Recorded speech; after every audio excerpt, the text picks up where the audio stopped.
Bueno, buenas noches. Quería agradecer primero la invitación que me han hecho. Yo estoy desde hoy a la mañana en la escuela y ya me habían contado de la posibilidad de compartir este espacio. Justo la charla anterior de la doctora Arenas me dejó como una buena introducción para lo que yo quería hablar. En principio, a veces pasa, yo venía como a hablar, con una idea de hablar de ciertas cosas, y a partir de lo que habló la doctora Arenas, me estuve añadiendo cosas, así que espero que no salga muy desordenado. Entre las últimas cosas que planteaba la doctora Arenas estaba esta cuestión entre la diferencia, ¿no?, entre el multiculturalismo y la interculturalidad. Ese era uno de los temas que yo quería tratar hoy en la charla, que en realidad yo quiero hablar también de la justicia y también de la política indígena, la política pública indígena, y de cómo esto repercute en las organizaciones y algunas cuestiones como la participación, la consulta, que están tan en boca, ¿no?, de los que hablan sobre estos temas. Yo lo que siempre digo cuando tengo que explicar esto es que la interculturalidad, si no me mueve el piso, no es interculturalidad. ¿Sí? Esa sería la diferencia con otras políticas. El multiculturalismo es una de las políticas, una de las formas que tienen los estados de administrar la diversidad cultural en su interior, ¿no? Y es como si fuera un mosaico, donde cada uno tiene un azulejo, un lugar, y están uno al lado del otro, en igualdad de condiciones aparentemente, pero nadie cambia, nadie se transforma. En cambio, la interculturalidad es cuando el encuentro o la relación con el otro hace que yo tenga que cambiar mis propias bases, mis propios supuestos, ¿sí? Por eso decimos que, por ejemplo, un proyecto de educación intercultural no es aquel que en el mismo programa de estudios o en las mismas actividades de aula de siempre incluyen, por ahí traen una leyenda, una historia, que a veces se dice, es un plan intercultural porque estamos trabajando tal relato, pero no se cambian las bases de lo que se está estudiando ni el lugar de cada uno. Entonces, por eso decimos, una relación intercultural en educación, por ejemplo, tiene que poder habilitar al otro a que cuestione también las bases de la educación y el lugar de cada uno, a que pueda proponer otros objetivos, otros métodos, si no, no es intercultural. Por eso decimos, si no me mueve el piso, no es intercultural, ¿no? Es otra cosa, puede ser una política de integración limitada, puede ser una buena iniciativa, pero no es intercultural. Sin embargo, en los últimos tiempos es una palabra que se usa mucho, ¿no? Para muchas cosas se utiliza la palabra intercultural. Y yo, entre otras cosas, hoy quería hablarles de una experiencia, también contar mi experiencia con la justicia y con las organizaciones indígenas y los reclamos, en mi caso en la zona centro de la provincia de Neuquén, donde está es la parte fuerte de la explotación minera y petrolera sobre todo. Es la zona de los dinosaurios, ¿no?, donde aparecen cada vez que hacen un pozo aparece un fósil o aparece petróleo. Y donde en los últimos tiempos se realizó una experiencia de justicia intercultural. Y entonces yo quería contar esta experiencia y lo que significa por ahí como antropólogo trabajar con las demandas de las personas indígenas en el campo y cómo uno a veces puede o no puede responder a estas demandas, ¿no? Primero quería referirme a que, nosotros hemos tenido una historia compartida con otros países de Hispanoamérica, una historia de política indigenista o de política pública indígena que ha pasado por distintas etapas, ¿no?, que son comunes a todos los países americanos, o prácticamente todas estas etapas, que son las etapas del exterminio, la política de enclave, que es aquella de formar reducciones, misiones, ¿no?, donde ya no se los extermina, pero se tienen que quedar ahí adentro. Las políticas de retribalización se llaman, es decir, cuando la normativa del Estado los vuelve a armar a los restos de las antiguas organizaciones, fueran tribus o como se llamaran, naciones, en cada caso, los vuelve a formar con una estructura social, que en Estados Unidos, por ejemplo, es la de tribu, En nuestro país ha predominado la de comunidades en el norte del país, pero en el sur del país seguían siendo tribus. Por ejemplo, había comunidades en Jujuy, pero tribus en Neuquén. ¿Sí? Esto se dio en la legislación argentina en forma contemporánea.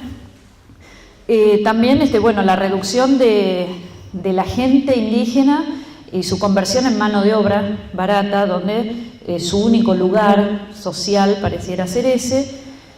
Después las políticas de ciudadanización, lo que tiene que ver, por ejemplo, con la extensión de documentos, con que se empiecen a reconocer derechos laborales, y en épocas más recientes el reconocimiento de derechos específicos, ¿no? Sobre todo a partir de, en nuestro país coincide con el retorno de las instituciones democráticas a partir de 1983 y un poco también estimulado por las discusiones sobre o por el debate sobre la reinstauración de derechos cívicos. También aparece la cuestión indígena, reaparece. Ahora, todas estas etapas que uno las puede ver en forma de predominio de distintas políticas, en realidad no es que se acaba una y empieza la otra, sino que coinciden, pueden coincidir una política de reconocimiento de derechos con políticas de exterminio o con políticas de enclave, ¿no? Y además, en todos los casos, estas políticas están combinadas, digamos que están atravesadas en todos los casos por un lado, con una legislación o con la creación paulatina de legislación específica, ¿no? Lo que tiene que ver con las leyes y con los tratados internacionales, etcétera, que van avanzando en forma gradual, con etapas o momentos de represión y con momentos de clientelismo. ¿Sí? En todas las etapas conviven todos estos procesos. Y además, en todos los países de América, todas estas políticas se asientan sobre un genocidio previo. Puede ocurrir en algún caso que en forma particular un pueblo no haya sufrido, pero sí en su conjunto como pueblos originarios. No se puede analizar una política de integración social sin saber que antes hubo un genocidio, ¿no? O sea, no se puede ignorar eso como punto de partida de la legislación, porque primero se realiza el genocidio y se desarrollan las instituciones republicanas en conjunto. Los mismos personajes políticos, por decir así, que realizaron las campañas de exterminio son los mismos que crearon nuestras instituciones educativas, la justicia, la salud, todo lo que tiene que ver con nuestra participación como ciudadanos. Entonces, es muy difícil separar la ideología de creación de uno de la otra, ¿no? Ese genocidio por ahí primero, durante mucho tiempo fue negado, ocultado, no se podía hablar de eso. Actualmente sí, se está empezando a hablar y con mucha fuerza, digamos, uno compara, hace 10 años, por ejemplo, se podía hablar muchísimo menos de lo que se puede hablar ahora. Eso ha sido, digamos, un terreno ganado, ¿no? Y ganado sobre todo por el empuje de las propias organizaciones y de la gente indígena, que empieza a tener una capa, digamos, una generación de gente educada, formada, intelectuales. Empezamos a tener profesionales indígenas que han, digamos, disparado la discusión en estos términos, ¿no? Y para terminar, digamos, con este recorrido, antes de empezar, para poder hablar de cómo vienen las demandas actualmente, yo quiero recordar que, bueno, que en los 80, si bien es el retorno de la democracia en Argentina, en otros países de América también, esto está acompañado, paradójicamente o no, por la crisis de los antiguos institutos indigenistas en cada país.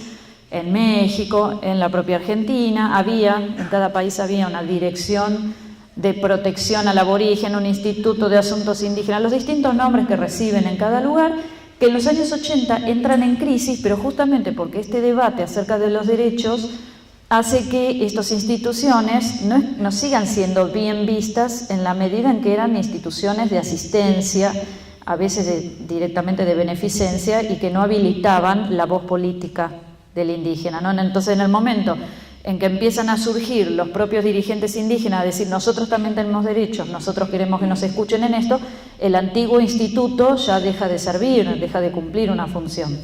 Entonces, en general, en la década del 80 hay una crisis de institutos indigenistas que arrastra también a una crisis de las organizaciones propias de los pueblos indígenas, que muchas también entran en crisis porque esta crisis en el Estado de alguna manera los arrastra también, ¿no? Entonces se puede decir que entre los 80 y los 90 hay todo como un barajar y dar de nuevo de tanto de las organizaciones indígenas que existían como de sus interlocutores en el Estado.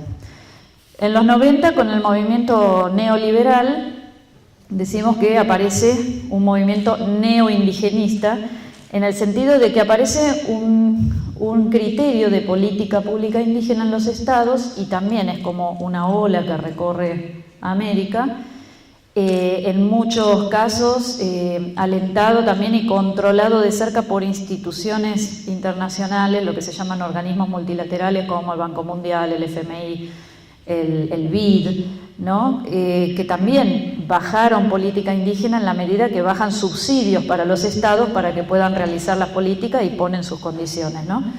Entonces en los 90 ocurre esto. La característica del neoindigenismo, que todavía de alguna manera sigue estando, es que se crea una relación de incorporación, se invita a los pueblos y a sus instituciones a formar parte del Estado en forma subordinada, con una palabra clave que es participación, por la cual se los invita en forma de representantes, ¿no? Pero en términos bastante individualizados, a formar parte de consejos, comités, lugares supuestamente de decisión de políticas, pero donde esa participación es obligatoria, porque si no participan en este comité no pueden hacer demandas, es decir, es obligatoria y es restringida, donde, digamos, la participación no es de igual a igual, en realidad nunca llega a ser de igual a igual, porque es como si pusiéramos una silla acá y le decimos, bueno, vení, sentate acá, o sea, le damos una silla a cada uno en torno a una mesa donde se toman las decisiones, pero no respeta esa forma de participar, no respeta ni los canales de participación tradicionales,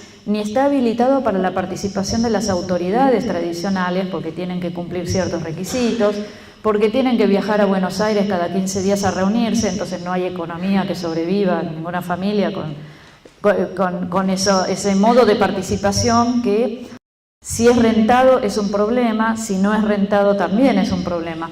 Entonces, digamos, es una forma de participación que tiene una problemática específica y que se presentó como la única posible, como la que iba a resolver todas las cuestiones, porque la característica de este neoindigenismo, acompañando la ideología neoliberal, es que de lo individual puede surgir la solución para, como que el problema colectivo es una suma de problemas individuales, entonces llamándolos a todos a sentarse a la mesa y arreglando con cada uno, se iba a resolver el problema de todos, ¿no? Y también lo que siguen haciendo los estados, a través de todos estos modelos, y lo siguen haciendo con el neoindigenismo, es la identificación de dirigentes con los cuales, digamos, se puede dialogar desde ese lugar, del banco, del ministerio, es decir, representantes tolerables y otros representantes que son intolerables, ¿no? Entonces, el Estado, estos organismos intervienen en la política propia de los indígenas, seleccionando personas, diciendo con este sí, con este no, intervienen de una manera muy activa. No es la primera vez, siempre el Estado hizo esto, pero la novedad es que en este momento se hace con recursos que se bajan de manera aparentemente legal, pero que esconden toda esta cuestión. En este contexto, bueno, se da el reconocimiento de derechos, se da el reconocimiento de la historia del genocidio, por ejemplo. Esta cuestión del reconocimiento del genocidio existente en la historia, no me quiero extender mucho sobre esto, pero por ejemplo, opera en dos direcciones. Por un lado, desde las organizaciones, ¿no? El reconocimiento, digamos, la narrativa del genocidio, el reconocimiento de que acá hubo un genocidio desde las organizaciones propias indígenas, funciona para reclamar la inclusión, para reclamar compensaciones de alguna manera políticas, a veces se le llama justicia histórica, hay, digamos, términos que se utilizan. Por ejemplo, lo vimos durante los debates previos a la sanción de ley de medios, donde las organizaciones indígenas fueron muy activas, algunas por lo menos fueron muy activas, y el reconocimiento del genocidio funcionaba en su discurso diciendo, bueno, nosotros estamos excluidos y estamos en esta situación porque nos pasó esto, porque ustedes nos quisieron exterminar, entonces ahora ustedes hágannos un lugar, ¿no? En ese sentido, nosotros merecemos un acto de justicia.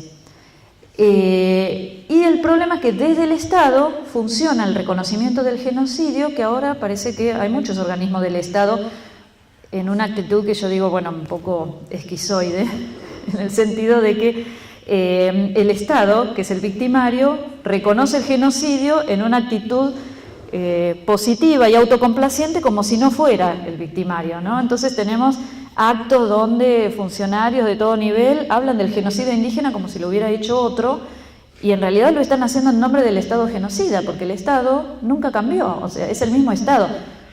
Yo no quiero decir que en este momento estemos en la misma situación que en la época de Roca, pero no tuvimos nosotros una CONADEP para los pueblos originarios, no tuvimos un juicio de Nuremberg como hubo para los nazis, nunca hubo un corte que alguien diga, bueno, ese Estado se terminó, ahora hay otro Estado y vamos a juzgar a los culpables y los vamos a condenar. Al contrario, cuando aparecen grupos que ponen en cuestión figuras de ciertos próceres, el poder del Estado generalmente va para sancionar, no va para cuestionar a esos próceres, ¿no? Entonces desde el Estado, pero aún con este reconocimiento del genocidio, tratando de que no se note que es el mismo Estado, el efecto que tiene sobre la política de los indígenas es el de que muchas veces los separa esta variable, digamos, histórica de haber sufrido un genocidio, tiene la contrapartida de que los separa del resto del campo popular, ¿no? El Estado les dice, ustedes son más víctimas que los demás, son más víctimas que otras clases, clase obrera, por ejemplo, campesino, que puedan estar luchando también por sus derechos, porque ustedes sufrieron el genocidio, ellos no, ¿no? Entonces termina dividiendo el campo popular en una dirección que al Estado le puede convenir, pero a las organizaciones populares no, ni indígenas ni no indígenas. Entonces, esto digo tiene, digamos, esta consecuencia que tiene que ver con la apropiación de un concepto por parte del Estado en forma muy poco crítica, ¿no? Y bueno, por último yo quería decir, antes de pasar al caso que quería contar, que algo de lo que yo aprendí a partir del trabajo, el mío fue un trabajo a demanda, como mencionaba Patricia antes, y bueno, por suerte se extendió durante bastante tiempo, pude hacer bastante experiencia, y algo que yo aprendí en trabajar con gente indígena que hace política indígena fue el tratar de correrme y acordarme que soy antropóloga y no soy tutora, ni representante, ni censora moral de nadie, ¿no? Y digo eso porque cuando nosotros como antropólogos trabajamos con gente indígena que se expresa políticamente, que toma decisiones, puede tomar decisiones que no me gustan, ¿no? O que yo no estoy de acuerdo.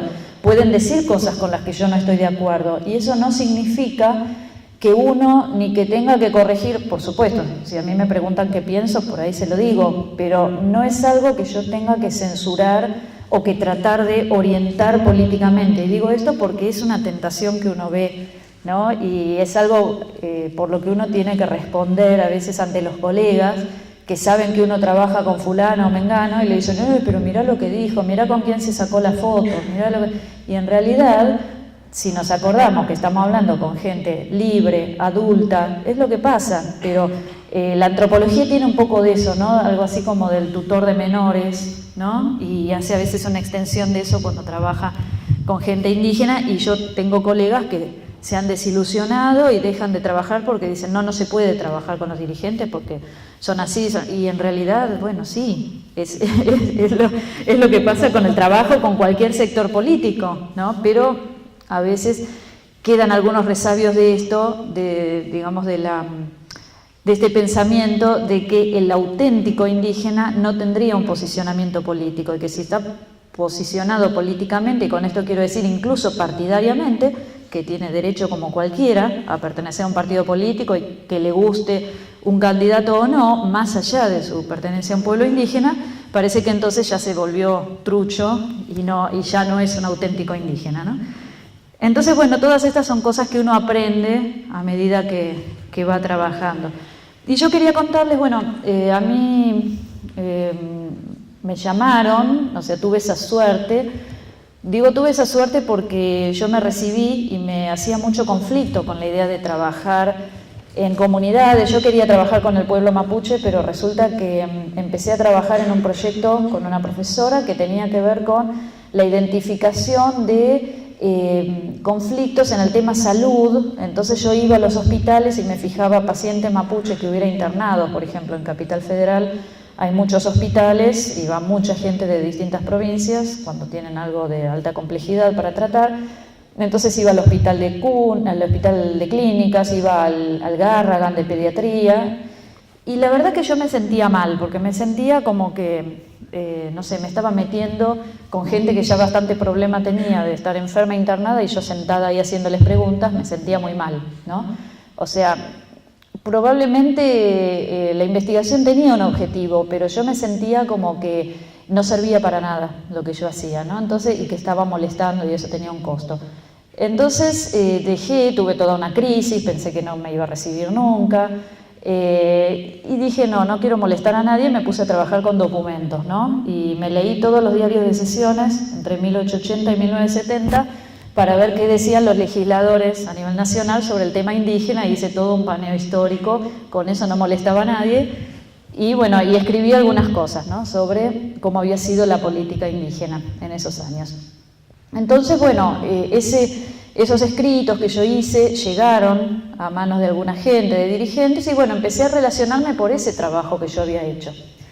Y un día me llaman de una comunidad que tenía un problema muy grande, porque en el 2004 los había reprimido, en Neuquén los había reprimido la policía de una manera feroz, con balas de todos los materiales posibles, había gente herida, bueno, todo porque habían cortado una ruta, porque esto es en la zona de Cutralcó, una comunidad que tenía problemas con una petrolera. O sea, el problema es que la petrolera quería entrar y ellos no querían dejarlos entrar.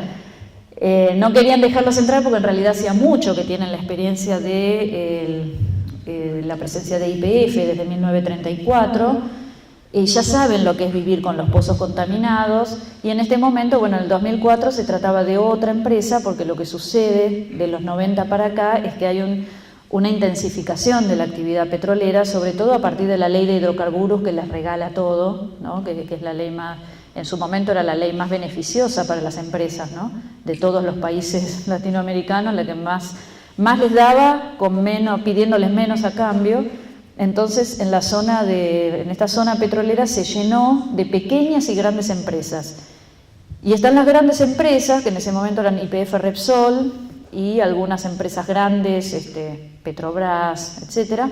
Pero también están las empresas chiquitas, que son subsidiarias de otras grandes, y que a veces son las peores, porque son las que invierten menos en cuidado del medio ambiente, que tienen menos preocupaciones ni por la gente, ni por nada, porque hacen trabajos breves, tipo, ¿no?, exploto esto por poco tiempo y nos vamos, y son a veces las más difíciles de enfrentar de alguna manera, ¿no?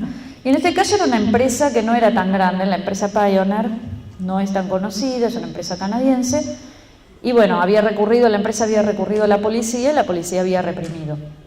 Entonces, después de esa represión que fue tan escandalosa en el 2004, la comunidad consigue que intervenga el Estado provincial los llama a una mesa de diálogo, los obliga a entrar en una mesa de diálogo con la petrolera.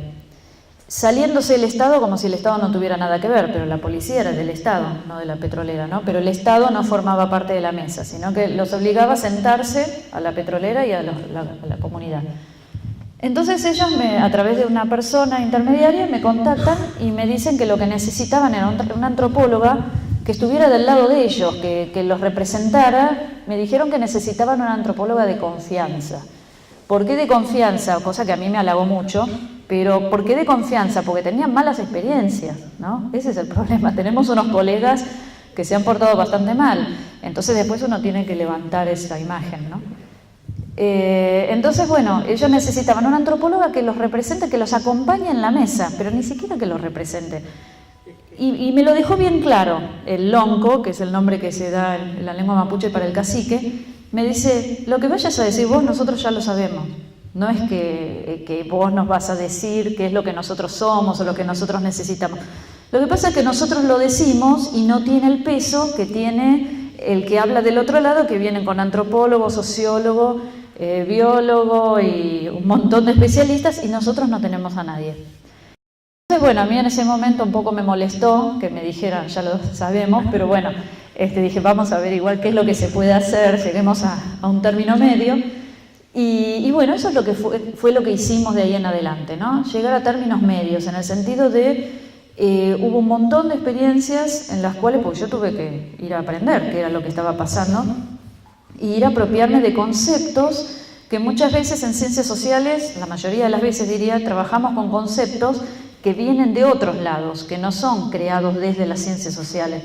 Entonces yo empecé a trabajar con un concepto que es el de daño cultural, que salió de la propia organización indígena, de la Confederación Mapuche Neuquina. Ellos empezaron a trabajarlo siguiendo el modelo de organizaciones indígenas en Ecuador, por ejemplo, que tienen una historia de lucha muy larga contra Chevron y otras empresas, y que ya hablaban de daño cultural.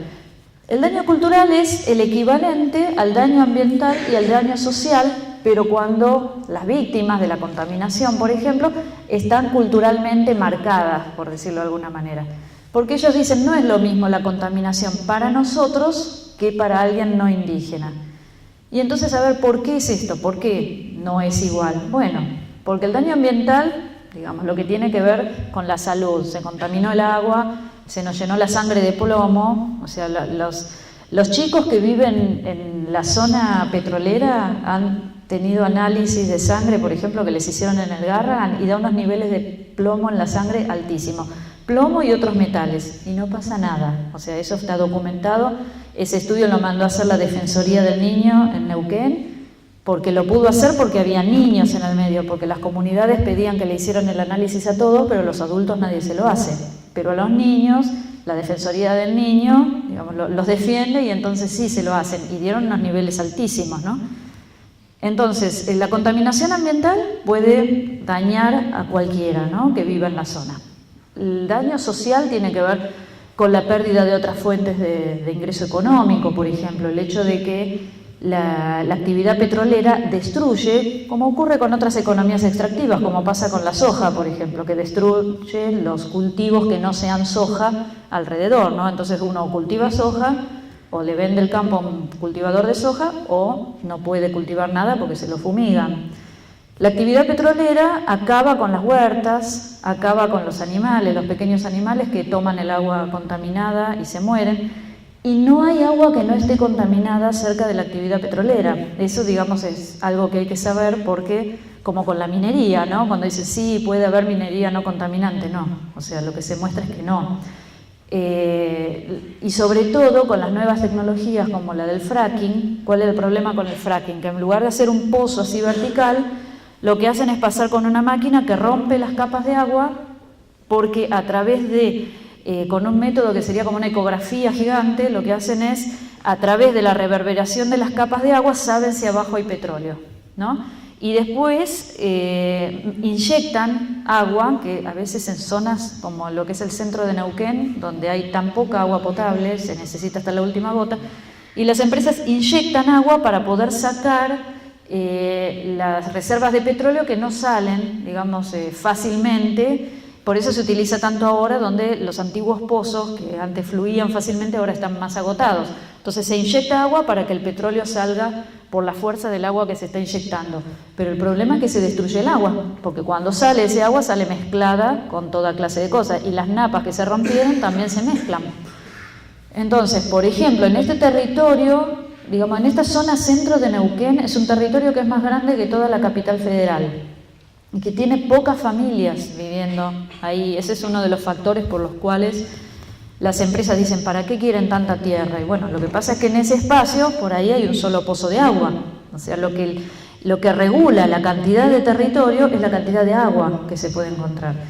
Entonces, donde había un pozo de agua, ahora no hay ninguno. O por ahí queda un pozo, pero ese agua tiene salitre y no se puede utilizar, por ejemplo, ¿no? Entonces, eso es el impacto económico, el impacto social. La gente pierde sus fuentes de trabajo o sus fuentes de ingreso, y cuando pierde los animales o pierde la posibilidad de cultivar, las mujeres, por ejemplo, que tenían su huerta, ¿no? Y que cultivaban, bueno, acelga, zapallo, distintas cosas, ahora no lo pueden hacer y entonces la alimentación pasó a ser lo que se pueda comprar en el supermercado, con otras consecuencias que tienen que ver con el rol de cada uno de los miembros de la familia, ¿no? Cuando se producen estos cambios, bueno, eso es un daño cultural, por ejemplo, ¿no? El hecho de que involuntariamente la mujer que cultivaba y cocinaba determinadas cosas ahora ya no lo puede hacer. Y bueno, ¿qué les queda a las personas que pierden su fuente de trabajo, pierden sus recursos, los recursos autónomos que tenían? Bueno, se pueden enrolar o en la policía o en la petrolera. O sea, la fuente de trabajo hoy en la zona es o trabajar en la petrolera o trabajar en la policía. Es lo único que queda. La misma gente que antes eran pastores, el ganado que existe en la zona es el chivo, porque la oveja y la vaca no pueden vivir en la zona. Entonces tienen chivos y bueno, mientras los pueden tener, porque hasta los chivos, o sea, el chivo vive en área desértica, pero no en área empetrolada. Entonces, bueno, eso es un daño cultural, un daño, digamos, todavía socioeconómico. El daño cultural es cuando este impacto de la actividad petrolera afecta lo que son las bases de la cultura y produce estos cambios que no son deseados, pero que además implican una pérdida, lo que ellos dicen, una pérdida en la dignidad como pueblo, ¿no? Entonces, bueno, por un lado esto, ¿no? De no poder ya, por ejemplo, elegir qué es lo que van a comer, ¿no? Es una pérdida de soberanía alimentaria. En algún momento lo trabajamos como soberanía alimentaria también. Y también, por ejemplo, algo que yo aprendí, y eso me hizo acordar también recién lo que hablaba Patricia, es que uno tiene que dejar de pensar a veces en términos académicos occidentales para poder entender cómo ve el otro, por ejemplo, el territorio y los seres que habitan ese territorio, ¿no?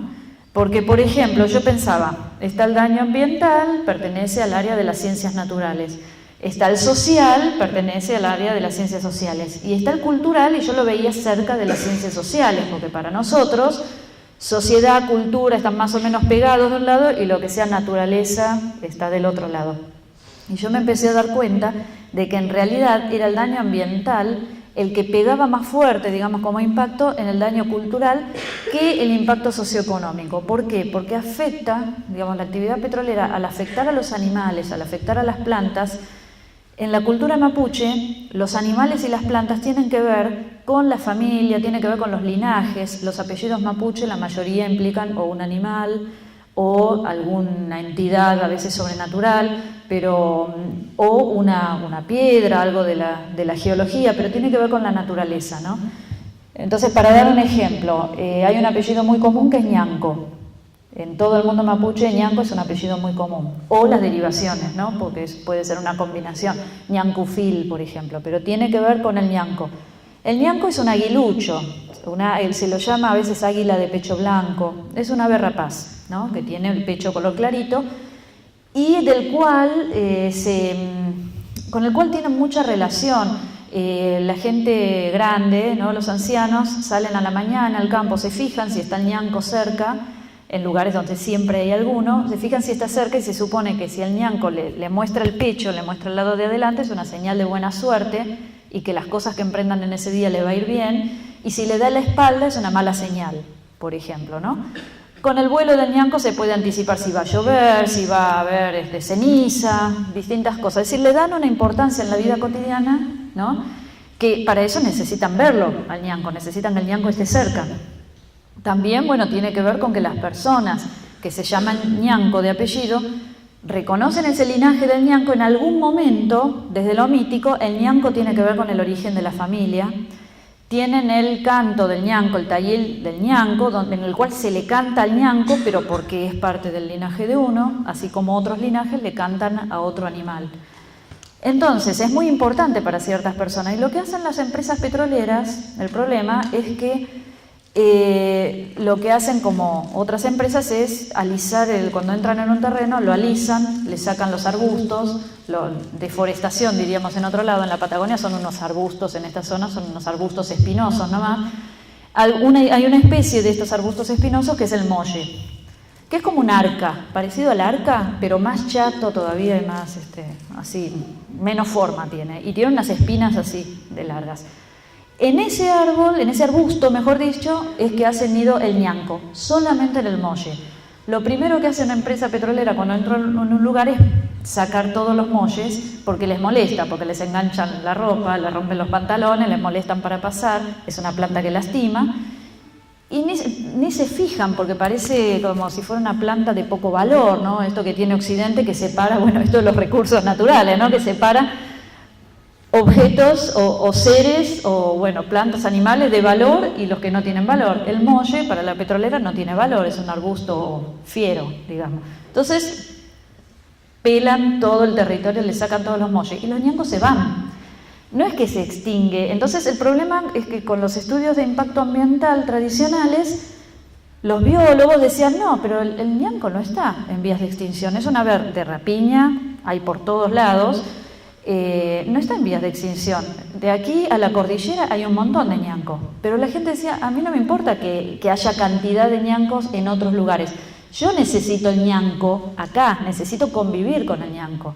¿Por qué? Porque el ñanco tiene que ver con la espiritualidad, ¿no? Entonces, ellos planteaban como daño cultural el no poder ya levantarse a la mañana y ver al ñanco, ¿no?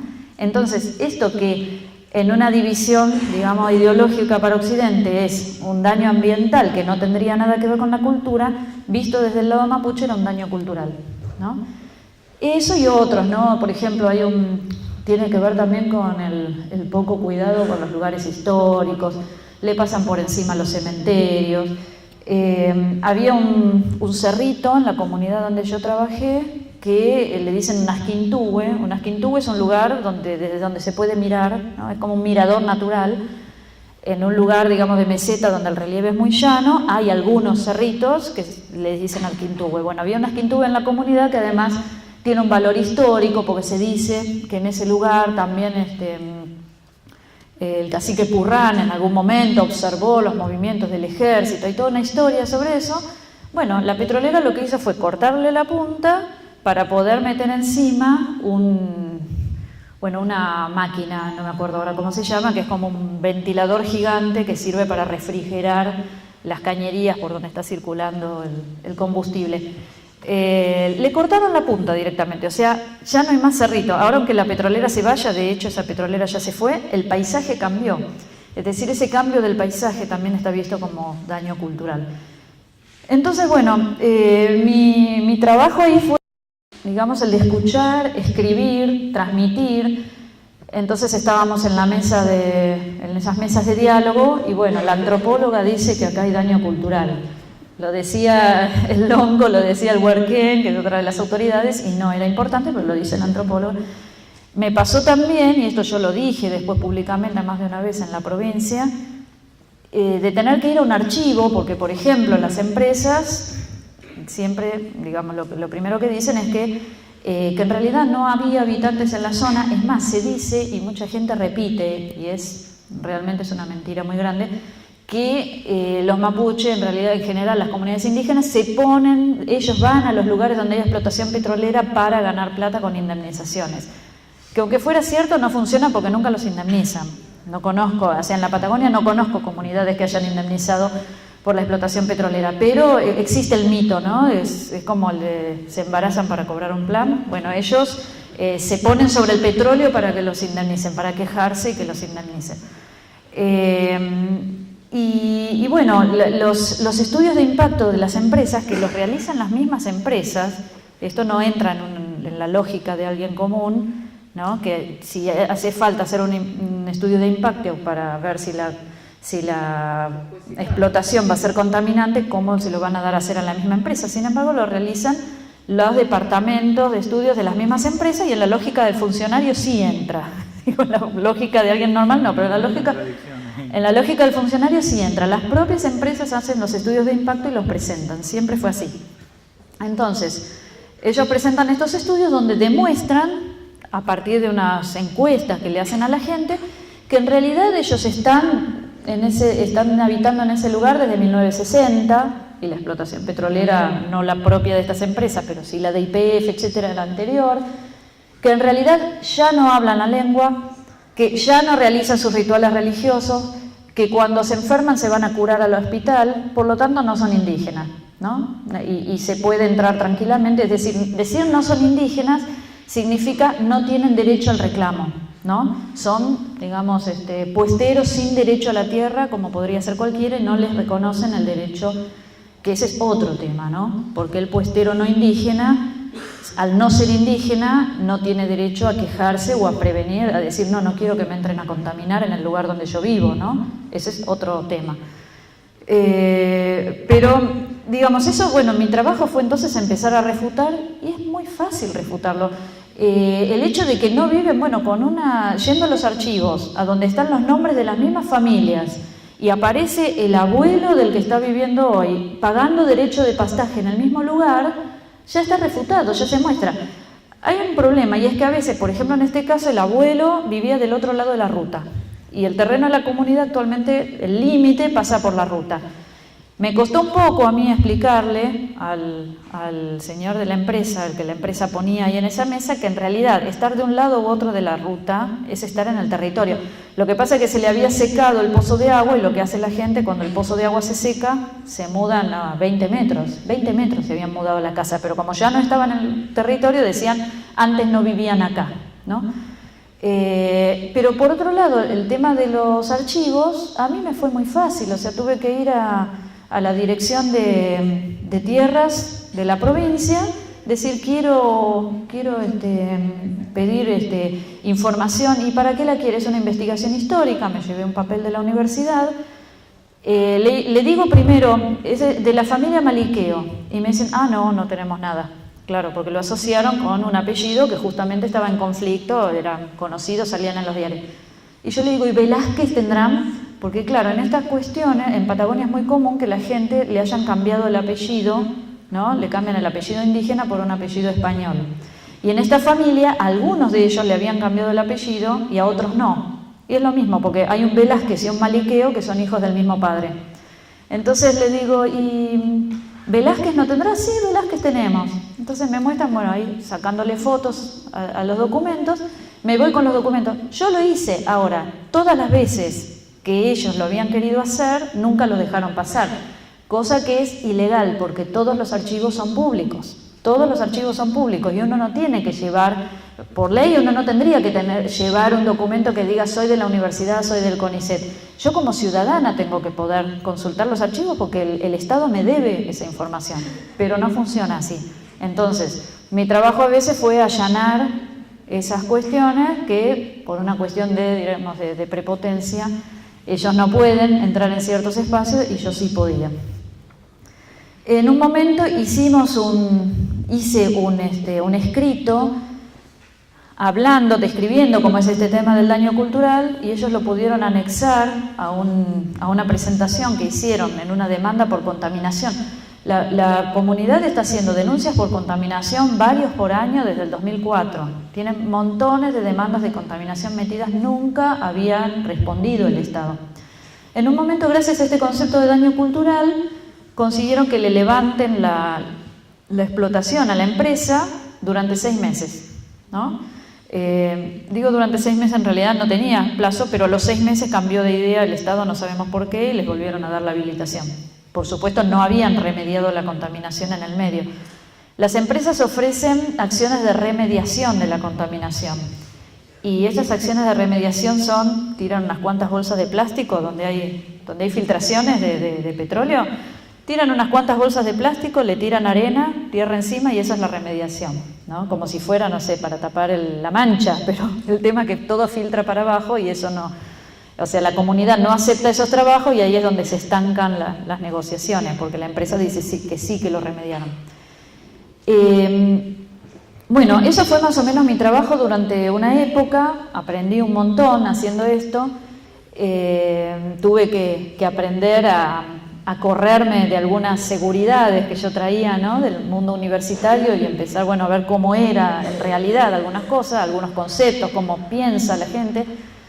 Y luego pasó algo en el 2012 que hizo que yo tuviera que intervenir en otra clase de conflicto. Yo ya venía con la experiencia de sentarme en las mesas de diálogo con sucesivas empresas, porque después de Pioneer entra la empresa Apache. La empresa Apache desconoce todo el trabajo que se había hecho antes con Pioneer, no tiene ningún diálogo con la gente. Hubo varios momentos violentos de enfrentamiento con policía, ¿no? Con toda clase de policías, porque Neuquén tiene varias policías, porque tiene la frontera, tiene los grupos especiales, bueno, y todo, a la hora de reprimir todos pueden ir.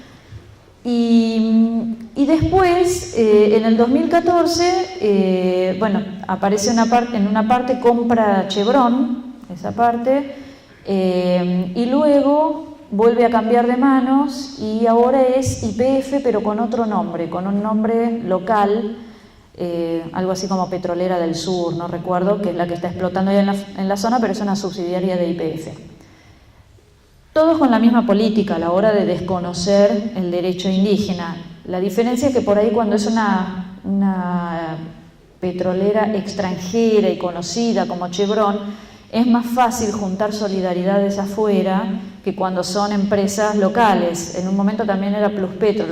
Pluspetrol es una empresa neuquina, o sea, es argentina, tiene muchos capitales neuquinos, y era muy difícil conseguir solidaridades dentro de la provincia cuando era Pluspetrol, ¿no? Es más fácil cuando es Chevron.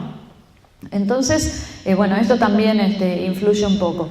En el 2012, después de varios intentos de desalojo, porque una de las modalidades que estaba todavía la empresa Apache, es pedir en la justicia, no hablar más con la gente. Ellos cortaron el diálogo con la gente, iban directamente a la justicia a pedir el desalojo. Cada tanto pedían el desalojo. Entonces, durante el año 2012 tuvieron más de 10 intentos de desalojo, ¿no?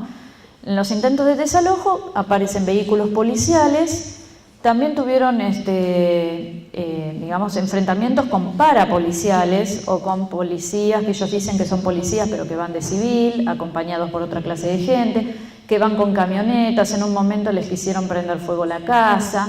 O sea, hubo varios digamos, momentos muy confusos de mucha violencia.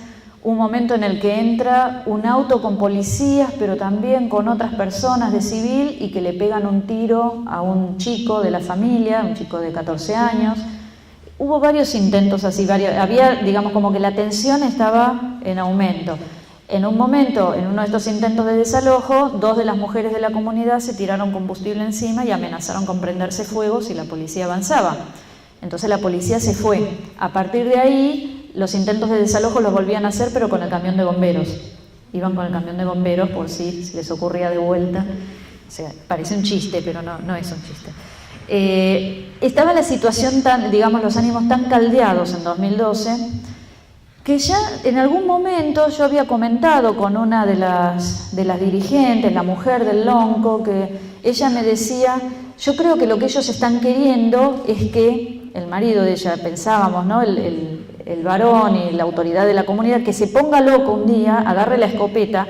Toda la gente está armada en el campo porque tiene una escopeta lo usan con los zorros, hay jabalíes en la zona también. Que agarre la escopeta un día, se ponga loco y entonces va a ser la excusa para meternos presos. Eso había dicho ella. Bueno, lo que pasó en diciembre fue que ellos habían tenido una beba que nació con malformaciones, que ellos le adjudican a la contaminación petrolera. No sabemos si es casual o si es por la contaminación, pero ellos se lo adjudican a la contaminación, así es como ellos lo sienten. Bueno, fueron al entierro, volvían del entierro de esta beba, y en el volver del entierro, en una camioneta que usan, se dan cuenta de que hay vehículos policiales con topadoras, con vehículos de la empresa. Estaba el gerente de la empresa, al que ellos conocen, y había una empleada judicial. Esta empleada judicial les había ido a llevar una orden, no de desalojo, después se supo eso, sino una orden de que a partir de allí la justicia había dictaminado que ellos tenían que dejar pasar a la empresa, porque a todo esto ellos continuaban con una tranquera cerrada que no dejaban pasar a la empresa, ¿no? Durante todos estos años. Y entonces ellos, bueno, ahí es cuando perdieron la cabeza, y esta chica que a mí me decía, en realidad están tratando de meter preso a mi marido, fue ella la que terminó acusada de intento de homicidio, porque la comunidad, que es era toda esta familia, más algunas personas que habían ido al velorio, empezaron a tirarle piedras a los vehículos para que se vayan, que es lo que hacen siempre, porque les tiran piedras a los vehículos, con la mala suerte de que una piedra le dio a la empleada judicial en la nariz y le rompió el tabique. Bueno, romperle el tabique a la empleada judicial derivó en una acusación de intento de homicidio. Bueno, esto tiene muchas interpretaciones. Además, la jueza que intervino es una jueza especialista en desalojar mapuches de los campos y otras personas de poco poder económico. Tiene montones de acusaciones, ¿no? Porque aloja familias para liberar terrenos para terratenientes que son de un grupo determinado. El abogado que se presentó se acercó a esta empleada que ligó el piedrazo y que, pobre, le rompió el tabique y le dejó una marca en la cara que dicen que no va a poder sacar nunca en la vida, le quedó así la cara.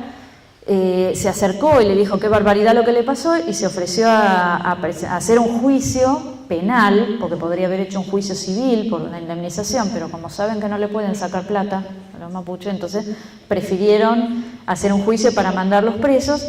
Casualmente el abogado que le ofrece esto es un abogado que defiende en los juicios por violaciones de derechos humanos, defiende militares acusados de violación de derechos humanos, y especialmente a un ex juez de la dictadura que está acusado de haberse quedado con terrenos de personas que hoy, con terreno y propiedades, casas de personas que hoy están desaparecidas. Es decir, hay un sector social que está muy caracterizado y que está muy polarizado. Y no es que uno lo ponga ahí, sino que en esta cuestión se notó mucho quiénes estaban de un lugar y de otro, ¿no?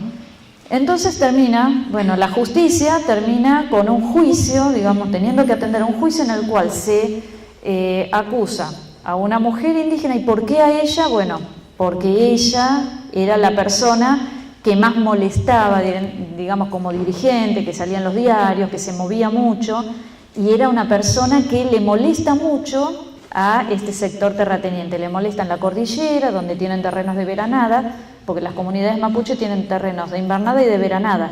Como son trashumantes y no, digamos, el medio no permite ocupar el mismo espacio en verano y en invierno, porque en verano no se puede estar en la meseta porque se mueren de sed los animales, y en invierno no se puede estar arriba en la montaña por la nieve. Entonces ellos todos los años se mueven de un lugar a otro. Los terrenos de veranada también están amenazados por los mismos terratenientes que les amenazan los terrenos abajo. Es decir, hay una cosa muy orquestada, ¿no? Entonces, bueno, la justicia neuquina, como decía, tenía este juicio donde a una dirigente mapuche se le acusa de homicidio en grado de tentativa, se llama la carátula que le hicieron. Y la pena que le podía corresponder, la pena máxima, la que pidió la Fiscalía, era de 15 años de cárcel, efectiva. Porque el homicidio en grado de tentativa se condena, la pena que le cabe es la misma que la de homicidio, o sea, como si lo hubiera matado de verdad, ¿no?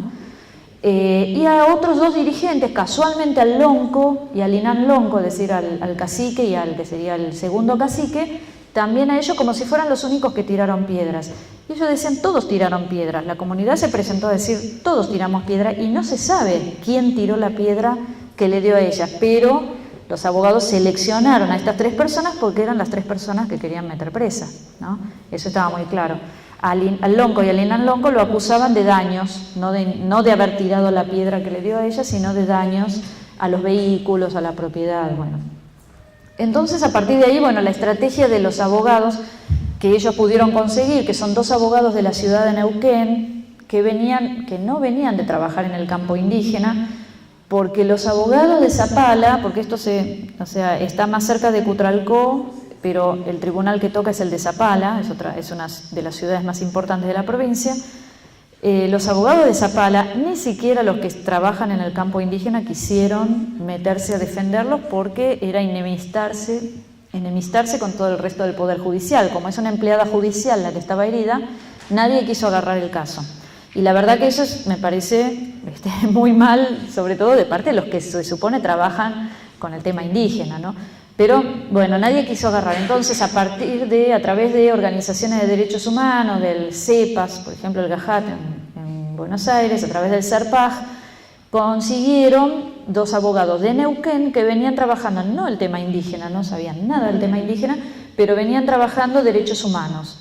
casos de gatillo fácil, por ejemplo, violencia policial. Entonces por ese lado dijeron, bueno, vamos a agarrar el caso. Y lo agarraron además porque como ellos tienen lugar de trabajo en Ciudad de Neuquén, no les importaba mucho que en Zapala no los quieran, ¿no? Pero igual fue muy difícil para ellos, les hicieron un vacío muy grande, es decir, la sanción social para el que agarra un caso y para el que defiende a personas que están ya defenestradas por todos los medios es muy grande. Y bueno, ellos iniciaron un trabajo, digamos, y decidieron sacar al caso de un caso de violencia individual, como quería presentarlo la justicia, una loca que apareció y tiró una piedra, y mostrarlo como un caso político y como un caso de persecución política y anclado, digamos, en la historia del pueblo. Entonces empezaron todo un trabajo en todas las audiencias que había, el trabajo de mostrar cuál era la realidad cotidiana del pueblo mapuche, cuál era su relación con las petroleras, y todo el tiempo los que estaban del lado de la querella o de la fiscalía al revés le decían, no, pero se está yendo de tema porque en realidad acá lo que estamos juzgando. Entonces los abogados de la parte mapuche le decían a la gente, le decían a los jueces, bueno, la fiscalía y la querella quieren que ustedes lo vean con anteojeras, que vean solamente esto, pero nosotros queremos que vean todo el panorama.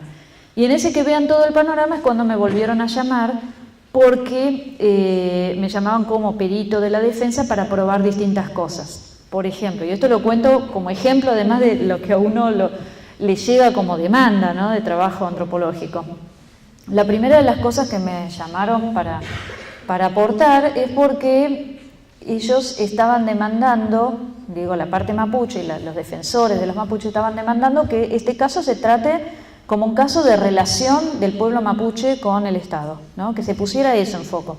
Entonces, en relación con eso, y como hay normativa internacional, ellos todo el tiempo actualizando y muy enterados, ¿no?, muy informados de la normativa internacional sobre derecho indígena, en todo, por ejemplo, el convenio 169 dice, el convenio 169 de la OIT dice que en todo caso judicial donde haya acusados pertenecientes a pueblos indígenas, debe haber un lugar en esos juicios para la lengua del pueblo indígena. Entonces ellos dijeron, acá en esta institución judicial que se supone que nos representa a todos, solamente se habla en castellano. ¿Por qué no se puede hablar también en nuestra lengua? Entonces pidieron que hubiera un espacio para la lengua mapuche y que, por ejemplo, hubiera un intérprete, ¿no?, que tradujera a un lado y a otro.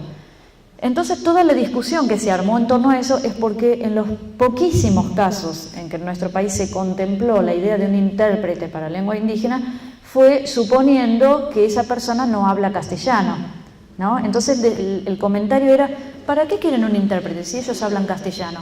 Y ellos nunca negaron, o sea, nunca fingieron que no hablaban castellano. Siempre, o sea, y hablan castellano mejor porque, digamos, el mapuche tiene, entre las características que tiene el pueblo mapuche, que como lo han descrito los cronistas y desde Mansilla y otros, es, digamos, así como otros pueblos tienen, digamos, ponen toda la energía estética en la música, por ejemplo, en el baile, ellos la ponen en la lengua, ¿no? Y tienen una riqueza idiomática muy importante y cuando hablan castellano lo hablan muy bien, ¿no? Y tienen además en la formación de los dirigentes una importancia, ¿no? Le ponen mucho énfasis a la formación en retórica, algo que nosotros ni se nos ocurre, y ellos a los chicos les enseñan a hablar bien para que se entienda y para poder expresar sus ideas, y no se puede ser una autoridad en el pueblo mapuche si no habla bien, ¿no?, en castellano, sin hablar ni siquiera de la lengua originaria.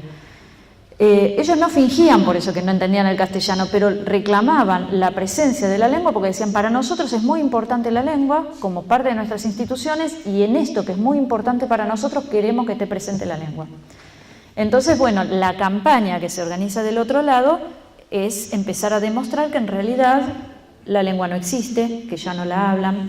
Entonces el abogado de la otra parte de repente se volvió experto en lengua mapuche, recorría las radios, esto era terrible, recorría las radios presentándose como un experto en mapuches y decía, no les exagero, yo tengo la grabación, tengo la prueba, decía, en realidad no se sabe ni cómo se llama el idioma de ellos, porque algunos le dicen mapudungún, otros le dicen mapuzugún, ni siquiera ni ellos saben cómo se dice, es un invento. Claro, son variantes regionales. En alguna zona, en la zona de Aluminé, por ejemplo, el sonido que es Z, el sonido de la Z que pronuncian algunos, lo transforman en D. Entonces, por ejemplo, la palabra mujer, que se dice zomo en la mayor parte de donde están los mapuches, algunos le dicen domo en algunas zonas de Chile, pero es una variante dialectal, nada más, y ellos se entienden perfectamente. Pero para el abogado esto era una prueba de que el idioma es inventado, que no es auténtico.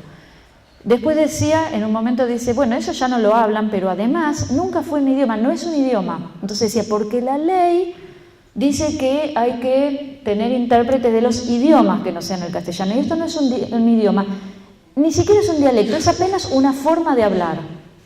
Que yo quisiera saber qué categoría lingüística es una forma de hablar. Y el ejemplo que daba era terrible, y lo repitió en varios programas de radio donde iba, Radio Nacional de Zapala, por ejemplo, le daba espacio todo el tiempo, para que dijera, ¿no vieron que ellos se saludan solamente y dicen marí, marí, un par de palabras y después no dicen más nada? Porque en realidad el idioma es eso, son 3 o 4 palabras. Entonces nosotros decíamos, no, claro, hay que ver la situación de interacción. Una cosa es donde se encuentran 2 personas en un supermercado, fueron a comprar a la anónima de Zapala y se encuentran 2 que se conocen y se dicen Mari Mari, y otra cosa es que en su casa o en sus situaciones no puedan tener una conversación. Entonces decíamos, yo les dije una vez a un juez, es como si yo dijera en Buenos Aires que el chino es un idioma que solamente se habla en supermercados, porque yo lo veo, yo los escucho en el supermercado, no es porque ellos no tengan otra situación. Es decir, hay a veces cuando hay una situación de poder desigual, hasta esta situación de ignorancia se utiliza como herramienta de poder, ¿no? No solamente el saber se utiliza como poder, también esta negación del saber, y decir, no hay nada donde hay, yo no los escuché, yo no la conozco la lengua, se utiliza como herramienta de poder, para poner en duda que la lengua exista, por ejemplo. Entonces, bueno, el abogado andaba diciendo todas estas cosas, por supuesto la desacreditación, no solamente en términos de mapuche, no son mapuche, que en Tucumán, lo que decía Patricia, que está la categoría de indio trucho, en Neuquén no solamente es trucho, además es chileno, ¿no? Porque siempre está la sospecha de que sea chileno, y si es chileno no merece ni nada, ¿no? Es sospechoso de todo. Y bueno, y además la desacreditación en términos morales, lo que funciona tanto en las ciudades, porque Zapala es una ciudad importante, pero sigue siendo un pueblo, lo que funciona a nivel de rumor, de desacreditación, le buscaron amantes, le hurgaron en su vida privada, en la vida de sus padres, y siendo una situación además particular, pero muy común en el mundo mapuche, que se trataba, sobre todo la principal acusada, es una chica que fue adoptada, digo una chica porque tiene 30 y pico de años, que fue adoptada en su infancia porque la mamá no la pudo criar por tema económico, ¿no? Entonces, cuando ella nace en el hospital, ella dice que la madre dice que no la va a poder criar, la mamá se llama María Ñanco, casualmente, la madre dice que ella no la va a poder criar y es una asistente social que trabajaba en el mismo hospital que la adopta, ¿no? Una pareja, esta asistente social que trabajaba en el hospital y su marido, judíos los dos, un matrimonio judío, lo cual para cierto sector en el tema del juicio fue muy significativo y explicaba por qué ella había tirado la piedra, ¿no? O sea, si no era por su origen chileno, por ser mapuche, era por los padres adoptivos que eran judíos. Llegaron a hacer la asociación como que ella en realidad fue adoptada y criada, entonces por supuesto no es mapuche, porque fue criada por porque claro, su nombre en el documento de identidad, su apellido es el de los padres adoptivos, entonces su apellido real es judío y el de uno de los abogados defensores también. Entonces esto se presentó, no exagero, se presentaba en páginas de Facebook como parte del plan sionista de anexar la Patagonia. Claro, o sea, en las provincias de la Patagonia, digamos, el deslizamiento desde el prejuicio racial común hasta el nacionalismo y el discurso antichileno y antisionista y anti todo es rapidísimo, ¿no? Está muy presente. Bueno, la campaña de desacreditación realmente fue horrible, metieron a toda la familia, se metieron con los padres adoptivos. Bueno, ella tuvo después en el juicio que sacar a la luz y la estrategia que, o sea, ellos siempre actuaron, digamos, utilizando la verdad, dijeron, con la verdad vamos a conseguir zafar de este problema. Y, por ejemplo, lo que ella hizo fue, después de dudarlo mucho, porque no quería ventilar su vida privada y personal, fue en el juicio, cuando se hizo la audiencia pública, decir, bueno, mi historia personal es esta, y contó cómo la mamá la había tenido que dejar, cómo los padres la habían adoptado, cómo la habían criado, cómo le habían dicho la verdad, y entonces ella pudo volver a buscar a su mamá cuando fue mayor y la quiso reencontrar, y cómo se estaba reencontrando con sus hermanos biológicos, y todo eso lo contó en el juicio. Y quedó, digamos, también como parte, consiguió ponerlo como parte del problema, digamos, del contexto en el cual se había dado todo este problema, ¿no? Bueno, y digamos, mi participación allí fue ir a una audiencia, primero ir a una audiencia y explicar un poco, darle a los jueces algunas herramientas como para interpretar si el mapudungún es una lengua o no es una lengua, ¿no? Antes me faltó decir que hace un par de años, 3 años creo, se reformó el Código Penal Procesal de la provincia de Neuquén, por el cual todos los juicios son orales.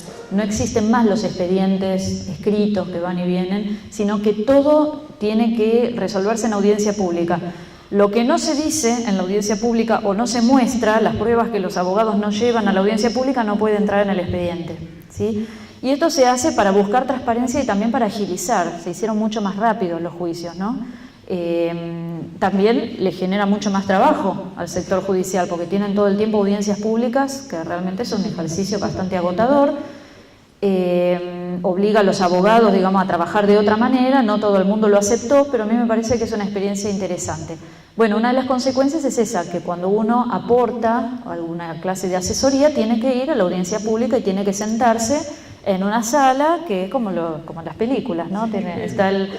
Está el juez, que en estos casos además los jueces trabajan en conjunto. En esta audiencia que yo fui, por ejemplo, había 3 jueces, de los cuales uno es el presidente, pero los 3 dictaminan y son rotativos. Es decir, que en una audiencia hay 3 jueces, sigue el proceso, su curso. En la próxima audiencia, donde se van a hacer otras cosas dentro de un mes, por ahí tocan otros jueces, que son por sorteo.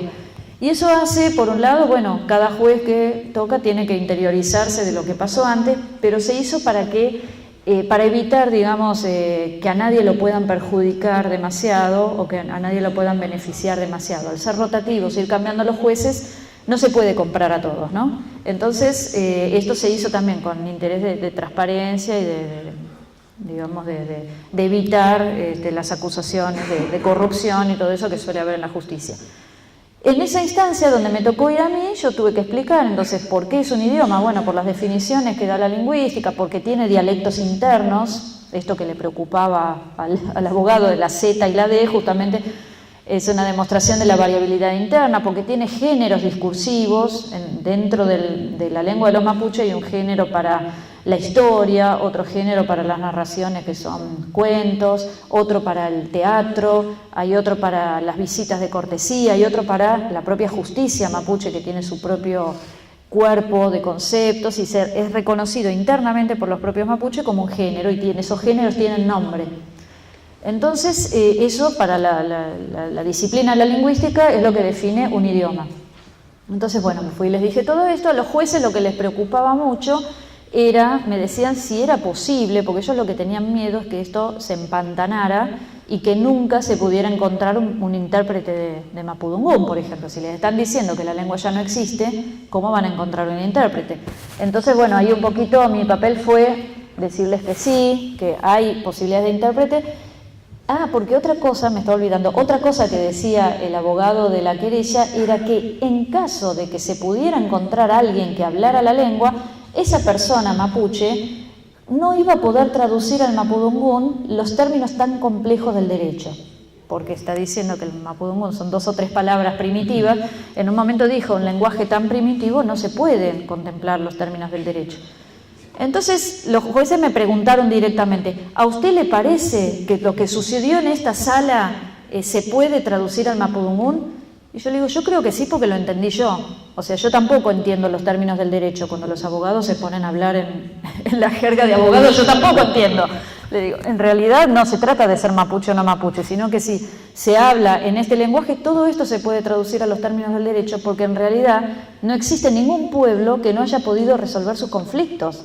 todos tienen un lenguaje para lo que no hay que hacer. Si no hay que matar, saben cómo decirlo, y si hay que aplicar un castigo, saben cómo decirlo, y saben cómo decir quién es el que se va a encargar de impartir justicia. No hay ningún pueblo que se quede sin ejercer justicia porque no sabe cómo llamarlo, no existe. Entonces tenemos que reconocer que, bueno, que aunque nos parezca a nosotros que esos términos no son muy específicos, no son muy profesionales, son los que sirven dentro de esa cultura, y eso es lo que nosotros tenemos que considerar. Y por último me preguntaban, ¿a usted le parece que va a ser posible conseguir intérpretes? Y yo le dije que sí, porque además ni siquiera necesitaban buscar a un intérprete dentro de la misma provincia, porque además la extensión del mapudungún es tal que ellos pueden encontrar un intérprete, llamar a alguien que hable la lengua y que sea reconocido por los mapuches como alguien que es experto, ¿no? que tiene la capacidad lingüística suficiente, tanto en la provincia como en otra provincia, por ahí en Río Negro o en Chubut, donde si hay alguna variante dialectal es muy pequeña y tiene que ver con cuestiones de pronunciación o de acento, como nosotros podemos diferenciar un cordobés de un porteño, pero no es que no se van a entender. Y además también se pueden ir a buscar a Chile, si quieren agarrar a alguien que sea bien de lejos para que no sea ni pariente ni amigo. Entonces yo le decía, a mí me parece que es totalmente posible, y además lo que tenemos por suerte es una generación de miembros de las comunidades, acá mismo en la provincia de Neuquén, que están estudiando Derecho y hablan mapudungún. Entonces, ¿qué más quiere un hablante de mapudungún que sea estudiante de Derecho, si no va a poder traducir los conceptos? Bueno, los jueces quedaron, yo creo que contentos, porque a mí la sensación que me dio, en este caso, es que el Poder Judicial en Neuquén tuvo ya un proceso de discusión. Ellos tuvieron una reforma constitucional hace muy poco, es decir, que han pasado, y además Neuquén es una provincia que ha debatido mucho el tema de derechos humanos, a pesar de que tiene estos sectores oligárquicos muy rancios, muy complicados, pero tienen un poder judicial que, a pesar de todas las cuestiones de amistades que uno sabe entre terratenientes, jueces, que ha debatido mucho, y se pueden encontrar jueces que trabajen bien. Y yo creo que lo que ellos querían era que uno como profesional les dé los conceptos, que de alguna manera los habilite para poder, o sea, a mí me dio la sensación, digo, esto es muy personal lo que digo, pero me dio la sensación que estaban como aliviados porque ellos querían aceptar la demanda del intérprete, porque si no, estaban poniendo al proceso en, digamos, en una situación inconstitucional, en una situación de enfrentamiento con lo que es la normativa a nivel internacional sobre los juicios donde aparecen indígenas. Entonces ellos querían aceptar esta cuestión, pero necesitaban tener los argumentos para que no los boicoteen después en el resto de la sociedad neuquina, que estaba, digamos, los grupos que estaban en contra de todo esto. Entonces esa fue mi sensación también, que a veces uno tiene que proveer, uno critica por ahí a los operadores judiciales, pero a veces la función de uno es proveerles, pasarles letra de alguna manera, ¿no? Porque no tienen por ahí la formación como para poder discutir estas cosas, y uno es lo que puede aportar. Después de esa instancia se llega, no hubo cambio de carátula, siguió, bueno, durante 3 años duró el juicio, hasta que se llega a la instancia de juicio oral. Y ahí entonces me vuelven a llamar cuando se hizo el juicio oral para algo que se llamaba como algo así como la descripción de las relaciones entre la sociedad mapuche y el resto de la sociedad, justamente por esto de que los defensores estaban tratando de demostrar o de instalar la idea de un juicio que era eminentemente político, ¿no? No tenía que ver solamente con una piedra, sino que era tratar de eliminar una comunidad del camino de las petroleras, ¿no? Entonces yo la verdad que fui sin saber muy bien qué me iban a preguntar.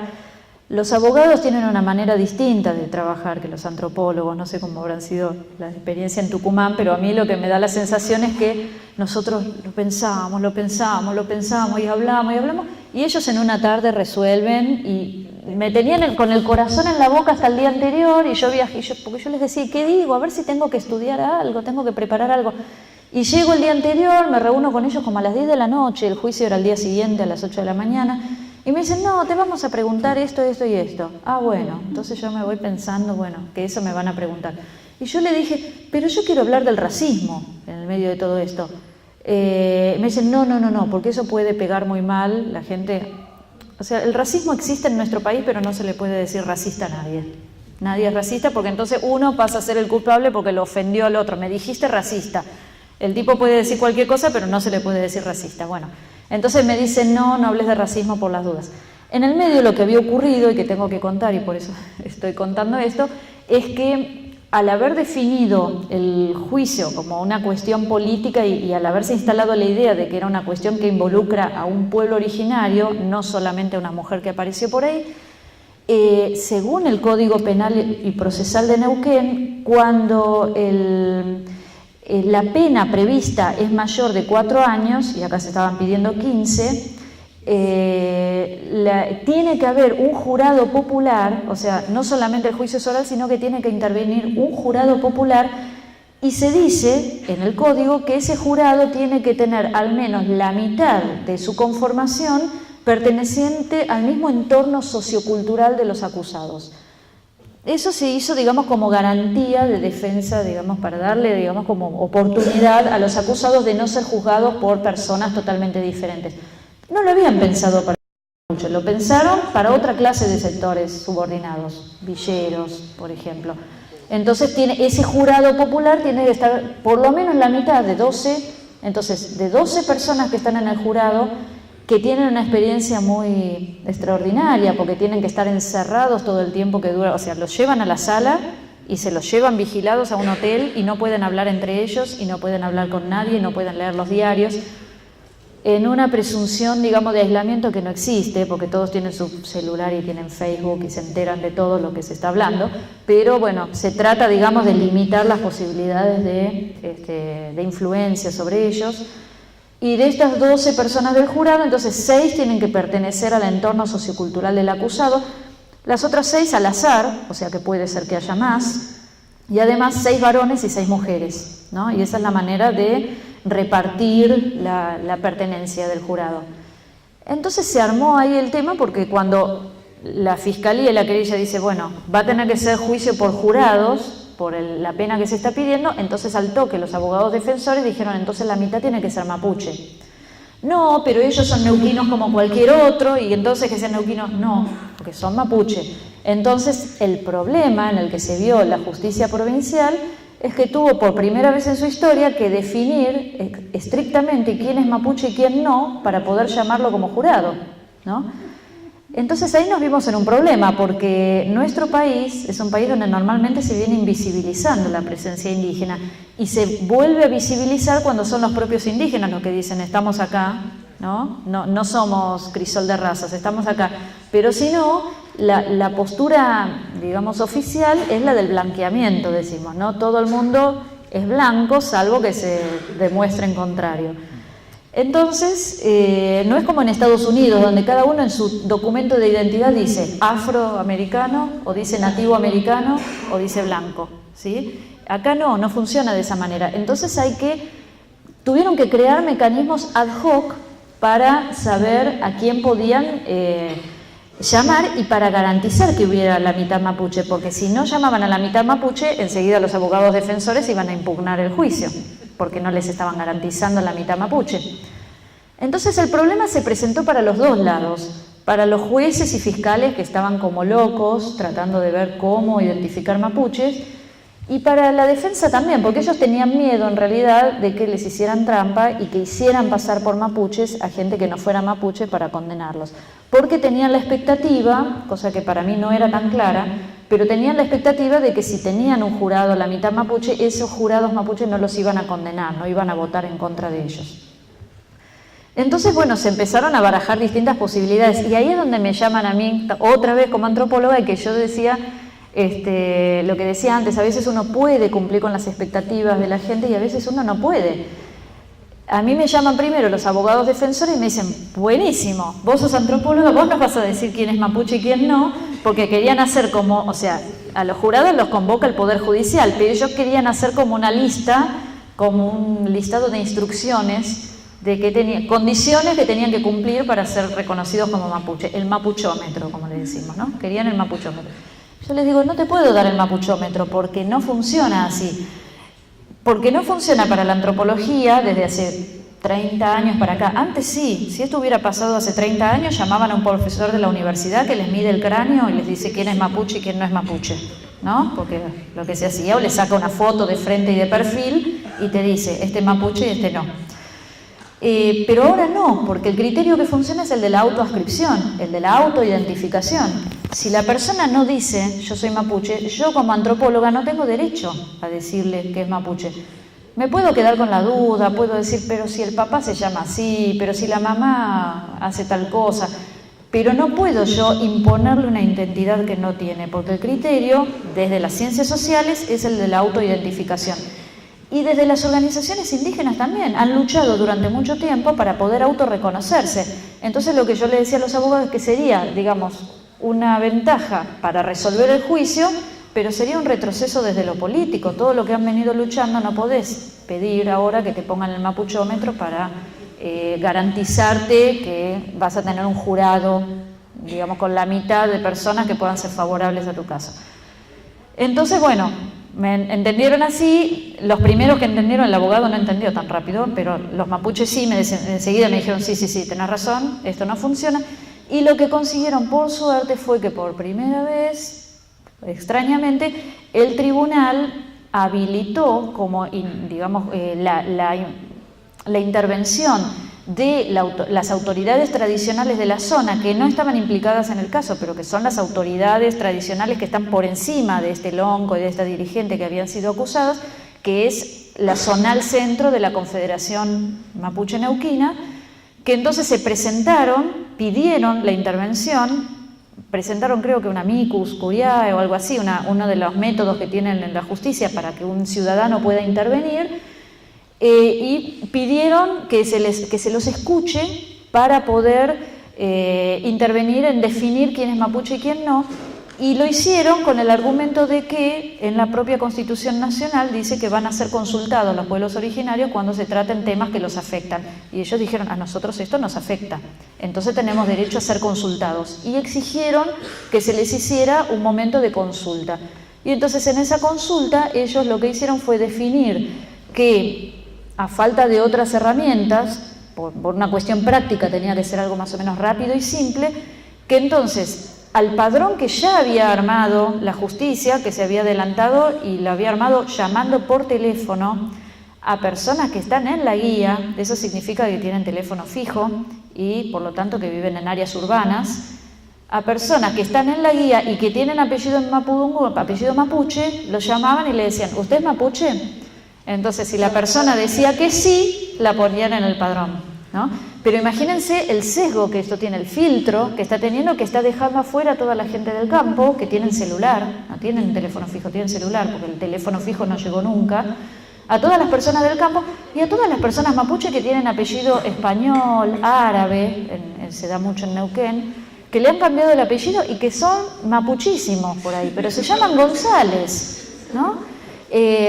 Bueno, este lonco que se llamaba Velázquez, entonces a ellos por ahí no los llaman, y sí se llama Marifil, Maliqueo, Painefil, bueno, ya ahí hubo un sesgo, pero no importa, en Neuquén hay muchísimos mapuches, entonces no iba a haber problemas con formar el jurado, pero entonces la Confederación dijo, bueno, a estos que tienen apellido mapuche, cuando se hace una reunión, porque esto está en el Código Penal, siempre se hace una reunión de estudio de los que salieron sorteados, porque se arma un padrón, se sortean 24 personas, de los cuales van a quedar 12. Y de esos 24, lo que se hace es examinarlos de alguna manera, los examinan los abogados de las dos partes y la Fiscalía también, porque lo que hacen es fijarse que ninguno tenga un sesgo particular. No pueden pertenecer a fuerzas policiales ni al ejército para poder formar parte de los jurados, en ningún caso.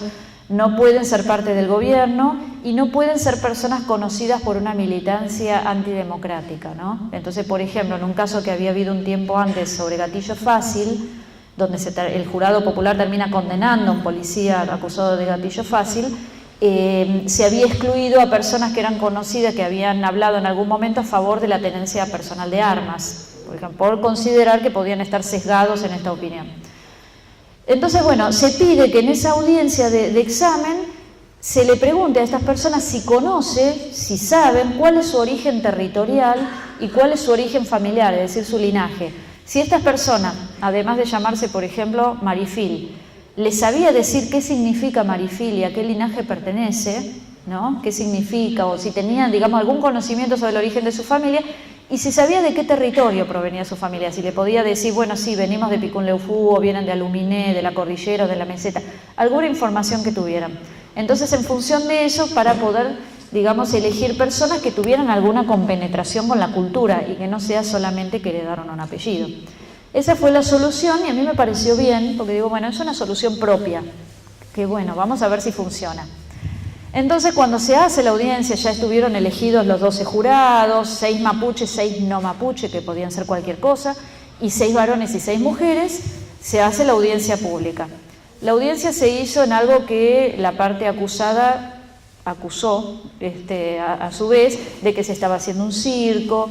Parte de esto era verdad, porque se montó, en lugar de hacerse en el tribunal, en el edificio del tribunal, que es una sala mucho más chica que esta, la mitad que esta será, se hizo en una carpa afuera, un gazebo de esos que se alquilan para los espectáculos, gigante, una carpa gigante, para que entrara mucha gente, o sea, una especie de circo, ¿no? Porque quedaban los acusados ahí, un montón de público alrededor.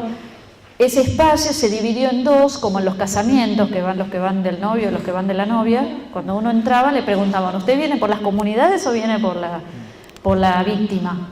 Entonces, y yo, por ejemplo, cuando entro digo, yo vengo por la comunidad. Ah, sí, ¿no? Porque se supone que los que van por la comunidad tienen que ser todos morochos y los otros no. O sea, hay para escribir un libro sobre el racismo patagónico, hay montones. Lo que fueron los diarios y las opiniones de lectores los días anteriores no les puedo explicar. Estaba conmocionada la ciudad de Zapala por el juicio a la asesina fallida, porque era asesina pero falló. Bueno, cuando se realiza entonces el juicio, lo que yo hice, ya para ir terminando, digamos, lo que hice al final como antropóloga, no le hice mucho caso al abogado. Yo le contaba a Patricia antes que en realidad este jurado que se presentó en los diarios como algo que iba a ser un mamarracho, que iba a ser algo nunca visto, jurados mapuche y no mapuche, y algunos decían, por ejemplo el abogado de la otra parte decía, qué escándalo, ellos tienen derechos especiales, tienen privilegios respecto del resto de los ciudadanos, porque cuando un acusado es mapuche le ponen jurados mapuche. ¿Y eso qué quiere decir? ¿Que cuando haya un acusado blanco van a poner jurados blancos? Y los otros le dicen, son siempre blancos. O sea, lo que pasa es que no se habían dado cuenta que eran siempre blancos porque en realidad presumimos que somos todos neutrales y que no tenemos origen, pero los mapuches dicen, no, en realidad siempre es el otro, ¿no? Siempre tenemos que ir a la escuela del otro, al tribunal del otro, al hospital del otro. Entonces, bueno, yo lo que hice un poquito, me fui del guión porque conté cómo era lo que me iban preguntando los abogados, conté cómo era la relación, cómo había vivido yo, tuve que contar toda esta historia del trabajo del daño cultural, cómo se habían portado las petroleras, lo que yo había visto. Y yo conté algunas cosas que no había preparado con los abogados, pero que me pareció que eran importantes, porque viendo el jurado, yo le decía a Patricia que viendo el jurado uno no podía saber quién era mapuche y quién no era mapuche, porque en las sociedades del centro de Neuquén, en Zapala, muchísima gente es mapuche y no sabe, o creen que no se nota, ¿no? Entonces, claro, entonces estaban como no mapuche, gente que seguramente era mapuche, y si no era mapuche, eran gente del campo y que había vivido, gente que uno veía muy humilde y que seguramente había vivido situaciones de atropello, de falta del respeto, también, aún no siendo mapuche. Entonces yo dije, acá hay que hablar del racismo, lo que no querían los abogados, pero yo dije, acá hay que hablar del racismo, porque yo no sé si estos jurados, estas personas, ¿qué relación tienen con el mundo mapuche? Por ahí, aún siendo mapuches, no quieren ser mapuches, no sé cuál es su ideología, pero seguro que el racismo lo vivieron todos. Entonces, bueno, conté esta cuestión de que yo iba a los archivos porque a ellos no los dejan, que cuando a veces íbamos a comer a un restaurante ahí en la ciudad de Zapala, a la vuelta del tribunal, habíamos ido a comer y a mí me dejaron pasar y a los otros que estaban atrás mío les cerraron la puerta en la cara, porque creían que iban a pedir, y les tuve que aclarar, no, están conmigo y vamos a comer. Es decir, esas situaciones de humillación cotidiana que uno dice, no hay derecho a que la gente, yo lo dije así, no, o sea, no hay derecho a que la gente tenga que estar viviendo esas humillaciones todos los días, ¿no? ¿Con qué derecho? Y eso se da acá en Zapala.